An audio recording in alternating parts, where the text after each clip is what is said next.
آئیے ان کے مزار اقدس پر آپ کو لے کے چلتے ہیں۔ جی دوستو، ہم اس وقت ہیں الحاج ذوالفقار علی حسینی کی بارگاہ میں۔ ہم حاضری کے لیے آئے اور مغرب کی نماز بھی یہاں ادا کی الحمدللہ۔ شام کا وقت، ٹھنڈی ٹھنڈی ہوا اور ایک خوشبو جو کہ ایک روحانی خوشبو ہر عاشق رسول کی قبر پر ہر عاشق رسول اور کسی فقیر کو محسوس ہوتی ہے۔ بڑا ہی ایک پیسفل ماحول ہے یہاں۔ اور سب سے پہلے تو میں عدنان بھائی کو یہ کہوں گا آپ دوستوں کے لیے یہاں کی لوکیشن اگر آپ بتا دیں، جتنے بھی الحاج ذوالفقار علی حسینی کے عاشق ہیں وہ یہاں پر آرام سے آ سکیں۔ جی ضیاء بھائی، یہ سخی حسن قبرستان کہلاتا ہے۔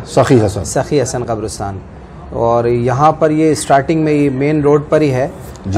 بھائی کے برابر میں ایک مزار ہے مشہور، حامد خان صدیقی صاحب کا مزار ہے۔ جی، ان کے برابر میں ہی وہاں، تو آپ کسی سے بھی آپ پوچھیں گے تو الحمدللہ بھائی جی ایک آتے ہوئے روڈ میں گلی ہے، گلی سے بس سیدھے آئیں، سامنے یہ ہرے رنگ کی لائٹیں اور مسجد ہے چھوٹی سی بنی ہوئی، اور یہ جو مسجد قبرستان اس طرف ہے، اور یہ اسپیشل گیٹ میں ابھی آپ کو تھوڑی دیر میں دکھاتا ہوں، آپ کو یہ اسکرین پہ ابھی نظر بھی آ رہا ہوگا۔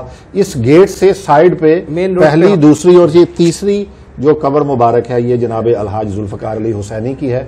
اور میں نے کبھی نہیں سوچا تھا کہ ساری زندگی کا ساتھ اور اس طرح میں کراچی آؤں گا اور آپ کے گھر میں آپ سے بات چیت کرنے نہیں بلکہ آپ کی قبر پر آپ سے بات چیت کرنے آؤں گا، یہ تو کبھی سوچا بھی نہیں تھا۔ اور ظاہر ہے سنگتیں رہ جاتی ہیں اور انسان جو ہے وہ دنیا سے چلے جاتے ہیں۔ در نبی پر پڑا رہوں گا، پڑے ہی رہنے سے کام ہوگا۔ ذوالفقار علی حسینی کو اللہ کی ذات نے جتنی زندگی عطا کی، ساری زندگی در نبی پر وہ پڑے رہے۔ ہمیں بھی اللہ کی ذات نے اسی طرح ایک زندگی عطا کی ہے۔ ہمیں دیکھنا یہ ہے ہم آقا کریم صلی اللہ تعالی علیہ وآلہ وسلم کے در سے کتنا نزدیک ہے، اور یہ ہمیں سوال اپنے آپ کو پوچھنا چاہیے کہ کیا ہم آقا کریم صلی اللہ تعالی علیہ وآلہ وسلم کے امتی ہوتے ہوئے حضور سے تعلق وہ بنا پائے جس کا وہ تعلق تقاضا کرتا ہے، یا کہ ہم اس دنیا کے چکروں میں رہ کر نمازیں تو پڑھ رہے ہیں، روزے بھی رکھ رہے ہیں، فرائض سارے انجام دے رہے ہیں، لیکن دیکھنا یہ پڑے گا کہ جس کا کلمہ پڑھتے ہیں اس کے ساتھ تعلق کتنا مضبوط بنا پائے ہیں۔ یہ شخصیات جو اس وقت آپ کے سامنے آرام فرما ہیں، روز قیامت تک اب یہی آرام گاہ ہے ان کو جتنی زندگی ملی، لمحہ لمحہ آقا کریم صلی اللہ تعالی علیہ وآلہ وسلم کا ذکر، وَرَفَعْنَا لَكَ ذِكْرَكَ کے حکم کے مطابق کرتے رہے۔ اللہ کی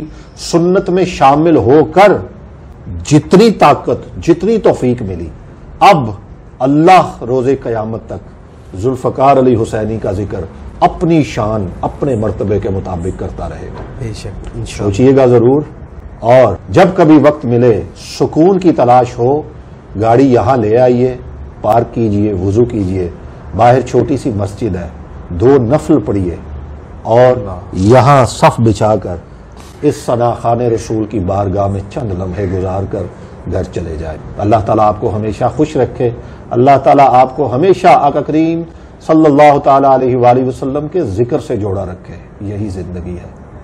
اپنے میزبان ضیاء کو اجازت دیجیے۔